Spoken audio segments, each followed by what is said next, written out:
The acute diseases, dreaded as they are today, are to be regarded in the light of most favorable healing crises and should be greeted with joy. They become dangerous only under wrong treatment, under treatment with medicines for instance, and by shutting the patient off from fresh air, which weakens the body and paralyzes its functions, so that the foreign matter which is in a state of agitation cannot be ejected and may cause great distress, even death. A cold in the head, for instance, is always very useful and really a good thing if the phlegm, the foreign matter, is thrown off in great quantities. And a child dies of measles only in case they do not develop. That is, when the rash, which contains the foreign matter, does not come out thoroughly. While disease is in process, heat develops within the body from the motion of the foreign matter, the friction of the particles against each other, which constitutes the fermentation. This heat is formed especially in the abdomen, the real seat of the disease. When the body in acute diseases, particularly in acute fevers, agitates the foreign matter powerfully, the heat rises to a dangerous degree. This can then be brought down considerably by the natural bath.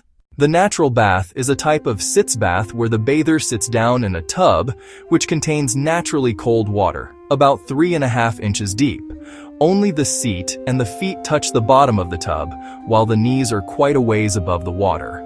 As soon as the water, especially if it is very cold, touches the abdomen of the patient, they are wonderfully relieved and refreshed.